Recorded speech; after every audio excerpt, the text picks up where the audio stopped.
యేసు ప్రభు మాత్రమే ఒకడే. ఆ యేసుక్రీస్తు ప్రభు గురించి చెప్పడానికి వచ్చామే తప్ప ఇంకొకటి కాదు అనే విషయాన్ని మీకు మరొకసారి జ్ఞాపకం చేస్తూ ఆ యేసుక్రీస్తు ప్రేమను ఉదయకాలం వేళలో మీకు చెప్పడానికి వచ్చాం. ఆ ప్రేమ నిన్ను శాశ్వత కాలము జీవించేటట్టుగా చేసింది. ఆ ప్రేమ దేవుని రాజ్యంలో ఉండేటట్టుగా చేసింది. ఆ యేసుక్రీస్తు ప్రేమ పాతాళానికి వెళ్లకుండా కాపాడింది. ఏ విధంగా ఒకసారి చెప్తాను వినండి. ప్రియమైన ప్రాంత నివాసులారా, పాపము చేసిన వారిని పాతాళము పట్టుకొనును అని దైవ గ్రంథము బైబిల్ గ్రంథం సెలవిస్తా ఉంది. ఒకసారి మనం ఆలోచన చేస్తే ఇక్కడ శబ్దయంత్రం ద్వారా వింటున్న మనం ఎవరమైనా కూడా గుండె మీద చేసుకొని చెప్పగలమా నేను పాపము చేయలేదు అని?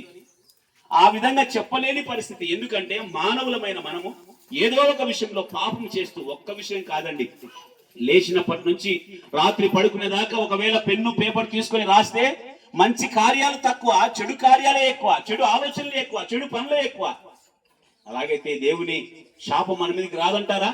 ఆ శాపాన్ని తొలగించడానికి యేసుక్రీస్తు ప్రభు ఈ లోకానికి వచ్చాడు. అందుకే ఇందాక చెప్పినట్టుగా పాపము చేసిన వారిని పాతాళము పట్టుకొనును. పాతాళం అంటే భయంకరమైన యాతన స్థలం, అగ్ని గంధకములతో మండే గుండం. అది మనము చేసిన పాపాన్ని బట్టి మనం సంపాదించుకున్నాం. కానీ దేవుని ప్రేమ పరలోకం నుంచి భూలోకంలోనికి మనం వెతుక్కుంటూ పాతాళానికి వెళ్ళకూడదు అన్న ఉద్దేశంతో మన పాపముల కొరకు ఆయన యేసుక్రీస్తు ప్రభు ఆయన ప్రక్షాళన చేయడానికి, పాపములు క్షమించడానికి, పాపముల నుంచి మనం విమోచించడానికి యేసుక్రీస్తు ప్రేమ మనను వెంటాడుతూ పాతాళం నుంచి తప్పించడానికి పరలోకం నుంచి భూలోకంలోనికి మానవ రూపంలో ఈ లోకానికి 2026 సంవత్సరాల క్రితం ఈ లోకానికి ప్రేమామయుడ ఈ లోకానికి వచ్చాడు. ఆ యేసుక్రీస్తు ప్రేమని ఈ రోజు మనం కాదంటున్నాం. అమ్మా, యేసుక్రీస్తులో ఏదైనా నువ్వు తప్పు చూపెట్టగలవా? అయ్యా, యేసుక్రీస్తు ఏమైనా పాపము చేశాడని నువ్వు నిరూపించగలవా? ఏమి నిరూపించలేము. ఎందుకంటే మొదటి శతాబ్దంలోనే ఆయన జీవించిన జీవిత కాలంలోనే ప్రపంచానికి సవాలు వేశాడు. నాలో పాపం ఉన్నదని మీలో ఎవరైనా స్థాపించగలరా, నిరూపించగలరా అని ప్రపంచానికి సవాలు వేశాడు యేసుక్రీస్తు ప్రభు. కానీ ఇంతవరకు కూడా యేసుక్రీస్తు ఫలానా తప్పు చేశాడని చూపించలేకపోతా ఉంది ప్రపంచం. అంతటి పరిశుద్ధమైన జీవితము జీవించిన వ్యక్తి యేసుక్రీస్తు ప్రభు. ఆయన దేవుడై ఉండి మానవుడిగా ఈ లోకానికి వచ్చి మానవుడు భూలోకంలో ఏ విధంగా జీవించాలో నేర్పించి వెళ్ళిపోయిన వ్యక్తి. అలాంటి యేసుక్రీస్తు మాటలు ఈ రోజు మాకు కాదులే అంటున్నాం. అమ్మా, ఒకసారి ఆలోచించండి. అయ్యా, తమ్ముడు, చెల్లి, ఒకసారి ఆలోచించండి. ప్రపంచానికి మార్గదర్శిగా ఉన్న ఈ యేసుక్రీస్తు ప్రభును కాదంటే ఎవరిని మార్గదర్శిగా ఉంచుకుంటున్నాం? ఎవరు నిన్ను ప్రేమించారు? నీ కొరకు ప్రాణం పెట్టిన వారు ఎవరు? నీవు పాపం చేసావు కదా, పాపానికి తగిన శిక్ష పాతాళం కదా, ఆ పాతాళం నుంచి రక్షించిన వాడు నేను అని చెప్పిన వారు ఎవరైనా ఉన్నారా? ఇదిగో మీకు దేవుడి రాజ్యాన్ని ఇస్తానని చెప్పిన వారు ఎవరైనా ఉన్నారా? ఇదిగో మీ చీకటిని తొలగించి మీకు వెలుగునిస్తానని ఎవరు చెప్పిన వారు ఎవరైనా ఉన్నారా? ఇదిగో దేవుని రాజ్యంలో మరణము లేని జీవితాన్ని నీకు ఇస్తానని ఎవరైనా చెప్పారా? ఇవన్నీ చెప్పిన వ్యక్తి యేసుక్రీస్తు ప్రభు. నిన్ను ప్రేమించి నీ కొరకు ప్రాణం పెట్టి ఎవరినడికి మరణము లేని జీవితాన్ని, యుగ యుగములు ఆయనతో ఉండే జీవితాన్ని నీకు ఇస్తానని చెప్పిన యేసుక్రీస్తు ప్రభు ప్రేమను ఈ ఉదయకాలం వేళలో గుర్తించండి అని ప్రేమతో హెచ్చరించడానికి వచ్చామే తప్ప మతాన్ని మార్చడానికి కాదు, ఇంకొకటి మీకు చెప్పి బలోపేతం చేయడానికి అసలే కాదన్న విషయాన్ని ఒకసారి మీకు జ్ఞాపకంలోనికి తెస్తూ యేసుక్రీస్తు ప్రేమ మిమ్మల్ని పాతాళం నుంచి తప్పించింది అనే విషయాన్ని. అమ్మాయ్యా, గ్రామ నివాసులారా, ఆ యేసుక్రీస్తు ప్రేమను మీరు గుర్తించండి. ఆయన నీ కొరకు, నా కొరకు, నీవేమి చేయకపోయినా కూడా నిన్ను ప్రేమించి నీ కొరకు ప్రాణం పెట్టాడు. ఎందుకంటే ఆయన ప్రేమామయుడు. ఆ ప్రేమామయుడు ఈ మాట చెప్తున్నాడు, దేవుడు లోకమును ఎంతో ప్రేమించాడనే మాట. ప్రేమకు ప్రతిరూపకంగా తన ప్రాణమును నిలువెత్తడి విరోచనముగా కలువరిగిరి పైన ఆయన రక్తాన్ని కార్చాడు. యేసు రక్తము ప్రతి పాపము నుంచి మనల్ని పవిత్రపరచునని దైవవాక్యం సెలవిస్తా ఉంది. యేసుక్రీస్తు రక్తము ద్వారా మానవ విమోచన.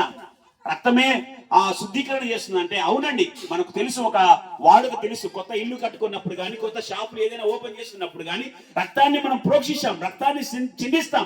ఎందుకంటే అక్కడ శుద్ధీకరణ జరగాలని. వాస్తవమే, శుద్ధీకరణ జరగాలి. కానీ శాశ్వతమైన శుద్ధీకరణ, మానవుల పాపముల శుద్ధీకరణ యేసుక్రీస్తు రక్తంలోనే ఉందని, యేసు రక్తము ప్రతి పాపము నుంచి మనల్ని పవిత్రపరచునని దేవుని వాక్యం సెలవిస్తా ఉంది. మన భారతదేశంలో ఉన్న గ్రంథాల్లో కూడా మనం రాసుకున్నాం, రక్త ప్రోక్షణం పాప వినాశనం అని రాసుకున్నాం. అంటే రక్తము చిందిస్తేనే పాప క్షమాపణ. అది ఎవరి రక్తం అంటే అది యేసుక్రీస్తు రక్తం, పరమాత్ముడైన రక్తం. అందుకే మనకు చోట ఈ విధంగా వ్రాయబడింది, సర్వలోక పాప పరిహారం రక్త ప్రోక్షణం ఆవశ్యకం, తద్ రక్తం పరమాత్మైన పుణ్యదాన బలియాగం అని రాసుకున్నాం. అంటే దీని శ్లోకం యొక్క భావం తెలుసా మనకి? సర్వలోకంలో ఉన్న మానవుల పాప పరిహారము చెల్లించాలంటే ఒక పరమాత్ముడు పుణ్యంగా దానంగా బలి అయిపోతే తప్ప, రక్తము చిందిస్తే తప్ప మానవుల పాపము పోదు అని మనం గ్రంథాల్లో రాసుకున్నామే. దానికి ఎవరయ్యా రక్తం కార్చిందంటే ఇదిగో ఈ యేసుక్రీస్తు ప్రభే. ఇదిగో మనము కాదంటున్నా, మాకు వద్దులేంటున్నా ఈ యేసుక్రీస్తు ప్రభే నిన్ను ప్రేమించాడు. నాకు వద్దులేంటున్నా ఈ యేసుక్రీస్తు ప్రభే నేను పాతాళంలోనికి వెళ్లకుండా ఆయన అడ్డుగా నిలిచాడు. నిన్ను దేవుని రాజ్యంలో చేర్చాలని ఆయన పరలోకం నుంచి భూలోకంలోనికి వస్తే ఆ దేవుని ఇప్పుడు మనం కాదంటున్నాం. ఆ దేవుని ప్రేమను మాకు వద్దంటున్నాం. అమ్మాయ్యా, చనిపోతే భయంకరమైన యాతన స్థలం ఉంది, దేవుని తీర్పు ఉంది. ఆ తీర్పులోనికి వెళ్ళకూడదని సర్వలోకానికి వెళ్ళండి, సర్వ సృష్టికి నా మాటలు, నా ప్రేమ మాటలు ప్రకటించండి అని చెప్పిన మాటలను ప్రేమతో ప్రకటించడానికి వచ్చామే తప్ప మిమ్మల్ని బలోపేతం చేయడానికి కాదు, మత మార్పిడి చేయడానికి కాదు, నీ మనస్సు మార్చుకోవాలని. అందుకే యేసుక్రీస్తు ప్రభు ప్రారంభంలో చెప్పాడు, మారు మనస్సు కలిగి మారు మనస్సుకు ఫలాలు ఫలించండి అని చెప్పాడు. ఎందుకంటే రాబోయే దినాలు భయంకరమైన దినాలు, ఉగ్రత దినాలు. మానవుని పాపం వలన ఈరోజు వర్షాలు రాకుండా ఉండడానికి గల కారణమేమో తెలుసా? మానవు యొక్క పాపము వాతావరణ పరిస్థితులను మార్చివేస్తుందని దేవునికి వాక్యం సెలవిస్తా ఉంది. వర్షాకాలంలో తగిన వర్షాలు లేవు, ఎండాకాలంలో ఉండవలసిన ఎండల కంటే విపరీతమైన ఎండలు, చలికాలంలో చలి లేకుండా ఎంత భయంకరమైన పరిస్థితుల్లో లోకం పోతుందంటే అది గుర్తించకుండా ఉన్నాడు మానవుడు. దీనికి అంతటికీ కారణం ఏమంటే బైబిల్ గ్రంథం చాలా స్పష్టంగా సెలవిస్తా ఉంది, మానవుని యొక్క అతిక్రమముల వలన కాలగతులు మారిపోతున్నాయని దేవుని వాక్యం సెలవిస్తా ఉంది. అమ్మా అయ్యా, అందుకే కాలగతులను మార్చేయగలిగే శక్తి మానవులలో ఉంది. ఏ విధంగా అంటే దేవుని ఎదుట తన పాపను ఒప్పుకొని తన నీతిమంతమైన జీవితాన్ని దేవుని ఎదుట కనపరిచినప్పుడు. అందుకే ఒక చోట ఈ విధంగా బైబిల్ గ్రంథం సెలవిస్తా ఉంది, మీరు న్యాయంగా ప్రవర్తించుట, కనికరము కలిగి జీవించుట, దేవుని ఎదుట దీన మనస్సు కలిగి ఉండుట, ఇదే కదా మీకు నేను చెప్పింది. ఇలా జీవిస్తే మీ దేశాన్ని స్వస్థపరుస్తాను అంటున్నాడు. ఇలా దీవిస్తే తగు కాలంలో వర్షాలు భూమి మీద కురిపిస్తానని యేసుక్రీస్తు ప్రభు చెప్పిన మాటలండి ఇవన్నీ కూడా. అందుకే ఆ ప్రభు ప్రేమను మీకు చెప్పడానికి వచ్చాం. ఆ ప్రభు ప్రేమను గుర్తించినావా నీవు బాగుపడతావు, గుర్తించకపోతే నీ యొక్క మరణానికి లేదా నీ యొక్క శిక్షకు నువ్వే పాత్రలు ఉన్న విషయాన్ని ప్రేమతో హెచ్చరించి వెళ్ళిపోతున్నాం. మా సహోదరులు కరపతికలు పంచుంటారు, అవి తీసుకొని మమ్మల్ని సంప్రదించినప్పుడు ఇంకా అనేకమైన విషయాలు మీతో పంచుకోవడానికి మేము ఇష్టపడుతున్నాం. ఒక మాట చెప్పి వెళ్ళిపోతానండి. ఒకవేళ మేము ఈ మాట చెప్తున్నప్పుడు ఏదో క్రైస్తవులు వచ్చారులేండి, వారి మతాన్ని ప్రచారం చేసుకుంటున్నారులే అన్న ఆలోచన మీలో ఉండొచ్చేమో కానీ క్రైస్తవేతరులు ఎంతో మంది యేసుక్రీస్తుని స్వీకరించారు. భారతదేశంలో స్వతంత్ర సోమర యోధుల సహితము యేసుక్రీస్తుని అంగీకరించిన వారు ఉన్నారంటే మీరు ఒకసారి ఆలోచించాలి. మచ్చుకు ఒక ఇద్దరు వ్యక్తులను జ్ఞాపకం చేస్తాను. స్వామి వివేకానంద గారు, ఆయన క్రైస్తవుడా? కాదు కదా. ప్రపంచాన్ని ఆయన ప్రపంచానికి మన భారతదేశం యొక్క ఖ్యాతిని ఎంతో విరివిగా ప్రకటించిన వ్యక్తి కదా. ఆయన చెప్తున్నాడు యేసుక్రీస్తు గురించి. ఈ రోజు మన పేరు పక్కింటి వారికి కూడా తెలియదు, కానీ మనము యేసుక్రీస్తు అంటే మాకు వద్దులే అంటున్నాం. కానీ ప్రపంచానికి తన జ్ఞానాన్ని ప్రకటించిన, మన భారతదేశం యొక్క ఖ్యాతిని ప్రపంచానికి చాటి చెప్పిన స్వామి వివేకానంద గారు యేసుక్రీస్తు గురించి చెప్తున్న మాట ఇదిగో, నేనే గాన ఆయన కాలంలో బ్రతికే ఉంటే నా గుండెలో ప్రవహించే రక్తము చేత యేసుక్రీస్తు పాదములు కడిగేవాడిని అంటున్నాడు. చెప్పిన వ్యక్తి సామాన్యమైన వ్యక్తి కాదు. ఆయన చెప్తున్న మాట, నా గుండెలో ప్రవహించే రక్తము చేత యేసుక్రీస్తు పాదములు కడిగేవాడిని అంటే యేసుక్రీస్తు మాటలు ఆ మహాజ్ఞాన్ని ఎంత ప్రభావితం చేశాయో. అమ్మా అయ్యా, ఈరోజు మన పేరు పక్కింటికి కూడా తెలియదు, కొన్ని సందర్భాలు పక్క ఊరికి కూడా తెలియదు. కానీ యేసుక్రీస్తు మాకు కాదులేని తృణీకరించి వేసేస్తున్నాం. నన్ను ఎవరైతే తృణీకరించి వేశారో మరణాన్ని స్నేహిస్తున్నారని దేవుని వాక్యం సెలవిస్తా ఉంది. మరణాన్ని స్నేహించడం అంటే పాతాళము, ప్రళయాగ్ని, దేవుని తీర్పుకు లోబడడం. అమ్మా అయ్యా, తమ్ముడు చెల్లి, యేసుక్రీస్తు ప్రేమను గుర్తించండి. యేసుక్రీస్తు మనకు చేసిన నష్టమేమీ లేదు. ఆయన తెలుసుకుంటే నీకు నష్టమేం లేదు. ప్రపంచాన్ని సృష్టించిన వ్యక్తి యేసుక్రీస్తు ప్రభు.